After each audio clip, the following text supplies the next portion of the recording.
আমরা যখন পড়তে বসি তখন প্রথমে তো আমাদের এনার্জি লেভেল ভীষণ হাই থাকে। তখন আমরা ভাবি প্রত্যেকদিন 6 থেকে 8 ঘন্টা করে পড়বই, একদিনেই অর্ধেক সিলেবাস শেষ করে দেবো, আর 3 দিনে তো পুরো বই। এইভাবে পড়তে বসার 10 থেকে 15 মিনিট পরই আমাদের এনার্জি লেভেল 100% থেকে সোজা 10%-এ নেমে যায়। আমরা ভাবি আজকে থাক, খুব ঘুম পাচ্ছে, পাবজিটা একটু খেলে নিই।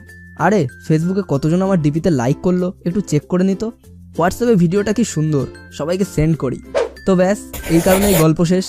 তাই আজ আমরা সাকসেস নেভারেন টিম আপনাদের জন্য নিয়ে আসছি এমন কিছু স্টাডি টেকনিক্স যেগুলি অ্যাপ্লাই করলে পড়াশোনাটা আপনার কাছে একটি মজার খেলার মতন মনে হতে শুরু করবে। আপনি আপনার স্টাডিতে কনসেন্ট্রেট করতে পারবেন অ্যান্ড অবশ্যই এক্সামে ভালো রেজাল্ট তো আসবেই। তাই আপনার প্রবলেমও যদি এটাই হয়ে থাকে তাহলে আপনাকে রিকমেন্ড করব ভিডিওটি একদম শেষ পর্যন্ত দেখার জন্য। তো চলুন আর বেশি কথা না বাড়িয়ে আজকের ভিডিওটি শুরু করা যাক। যখন আমরা পড়তে বসবো তখন আমাদের প্রথম কাজ হলো মোবাইলকে চোখের সামনে থেকে দূরে সরিয়ে রাখা, আর যদি পসিবল হয় তাহলে সুইচটা অফ করে রাখুন। তারপর একটা রাইট রুটিন ফলো করে পড়া শুরু করুন। আর শুরুর এই প্রথম দিনে পড়ার সময়টাকে অবশ্যই একটু কম রাখুন। যেমন ধরুন 20 মিনিট পড়ার পর 20 মিনিটের ব্রেক নিন, তারপর আবার 20 মিনিট পড়ার পর আবার 15 মিনিটের ব্রেক। এই প্রথম দিনে 3 থেকে 4 ঘন্টা পড়াশোনা করুন, যার মধ্যে 2 ঘন্টা আপনার পড়া হবে ও বাকি সময়টা ব্রেক। তারপরের দিন এই ব্রেক টাইমটাকে আরেকটু কমিয়ে দিন। আসলে আমি এটাই বলতে চাইছি যে আমরা বড় পড়ার টার্গেট তো অবশ্যই নেব, কিন্তু শুরুটা করব ছোট থেকে, অর্থাৎ think big but start small. আর এভাবেই চলতে থাকলে আমাদের পড়ার প্রতি একটা অভ্যাস তৈরি হয়ে যাবে, আর তার ফলেই আমরা বেশি সময় একটানা পড়তেও পারবো। দ্বিতীয় পয়েন্টেই আসে যে আমরা কখন পড়ব। আমাদের সব স্টুডেন্টদের শরীর ও মস্তিষ্ক পুরোপুরি আলাদা হয়, তাই এক্ষেত্রে আমাদের নিজেকেই বুঝে নিতে হবে যে কখন পড়তে বসলে আমার পড়াতে মন বসবে। কেউ হয়তো সকালে পড়তে পছন্দ করি, কেউ আবার সন্ধ্যাবেলায়, কেউ আবার গভীর রাতে। তাই আপনাদেরকে নিজেই বুঝে নিতে হবে যে আপনার পিক কনসেন্ট্রেশন টাইমটা কখন। আপনারা যখন পড়তে বসার কোনো টাইম টেবিল তৈরি করবেন তখন আপনাদেরকে এই পিক কনসেন্ট্রেশন টাইমটা অবশ্যই মাথায় রাখতে হবে। Number 3, avoid the bed.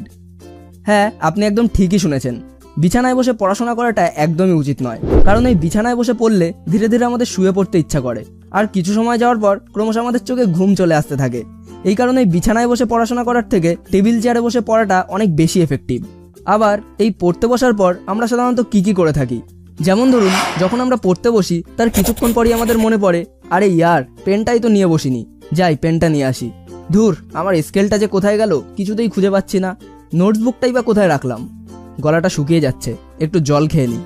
আর ঠিক এইভাবেই রুটিনের বাইরে বারবার টেবিল ছেড়ে উঠলে পড়ার প্রতি আমাদের কনসেন্ট্রেশন তো নষ্ট হবেই। তাই যখন পড়তে বসবেন তখন সব রকম পড়াশোনার সামগ্রী ঠিকমতো দেখে নিয়ে তারপরই পড়তে বসুন, যাতে বারবার আপনাকে পড়ার টেবিল ছেড়ে উঠতে না হয় ও পড়ার প্রতি আপনার কনসেন্ট্রেশন ব্যাহত না হয়। Number 4, avoid your stress. পরীক্ষার আর মাত্র 7 দিনই বাকি, কোনো সিলেবাসই তো আমার কমপ্লিট করা হয়নি। এই বছর আমি নির্ঘাত ফেল করব। কিভাবে যে আমি পাড়ার লোকের সামনে মুখ দেখাবো?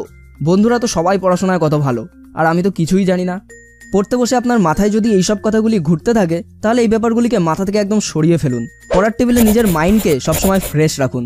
পড়ার টেবিলে বসে এই ধরনের চিন্তাগুলি আপনার পড়ার সময়টাকে নষ্ট করে দেয়। তাই এই সময়টাকে বাজে নষ্ট না করে যদি সময়টাকে নিজের পড়ার উপর কনসেন্ট্রেশন করতে কাজে লাগান তাহলে লাভটা আপনারই হবে।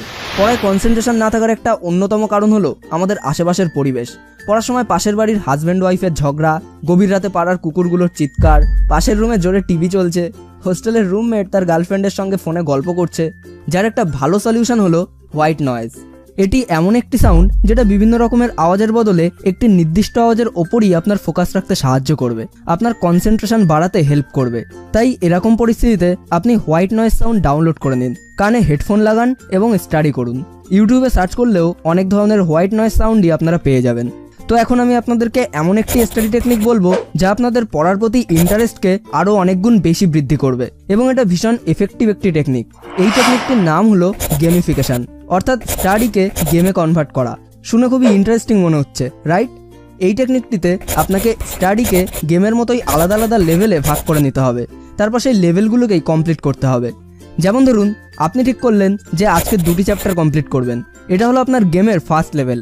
আগামীকাল আরও 3টি চ্যাপ্টার কমপ্লিট করবেন, এটা হলো সেকেন্ড লেভেল। এভাবে আপনি আপনার সিলেবাসটিকে সহজেই কমপ্লিট করতে পারবেন।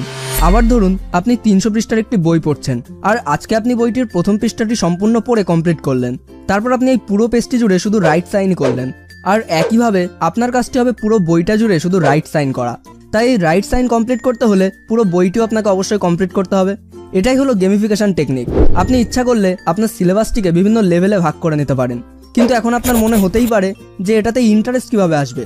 তাহলে একবার ভেবে দেখুন, আমরা যখন কোনো নতুন গেম ডাউনলোড করি তখন তার সম্পর্কে আমাদের তেমন কোনো ধারণাই থাকে না, তাই সেই কারণেই প্রথম অবস্থায় তেমন ইন্টারেস্টও লাগে না। কিন্তু যখন আমরা গেমটিকে ধীরে ধীরে খেলতে স্টার্ট করি তখন আমাদের ওই গেমটার উপর ইন্টারেস্ট বাড়তে শুরু করে এবং গেমটা খেলতেও আমাদের ভালো লাগে।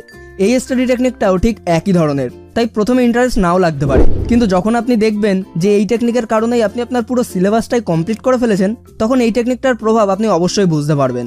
তখন আপনার মনটাও খুশিতে ভরে উঠবে। আর আমরা গেম তো খেলি মনকে খুশি করার জন্যই, রাইট? এইভাবে খেলার ছলে যদি আপনি আপনার সিলেবাসটাকে কমপ্লিট করতে থাকেন তখন এই পড়াটাকেও আপনার অনেক বেশি সহজ মনে হতে থাকবে। আর যখন আপনার কোনো লেভেল কমপ্লিট হবে তখন নিজেকে রিওয়ার্ডও দিতে পারেন।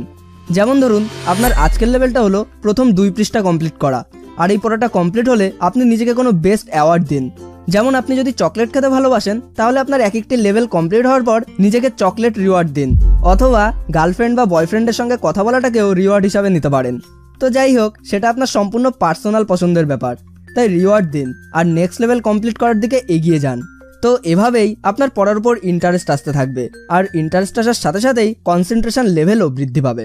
ভিডিওটি ভালো লাগলে লাইক করে আরও ভালো ভালো ভিডিও বানানোর জন্য আমাদেরকে উৎসাহিত করুন। আপনার বন্ধুদের সঙ্গে শেয়ার করে তাদেরকেও লাইফে সামনে এগিয়ে যেতে সাহায্য করুন। আপনার মনের সমস্ত কথা মন খুলে আমাদেরকে কমেন্ট বক্সে জানান।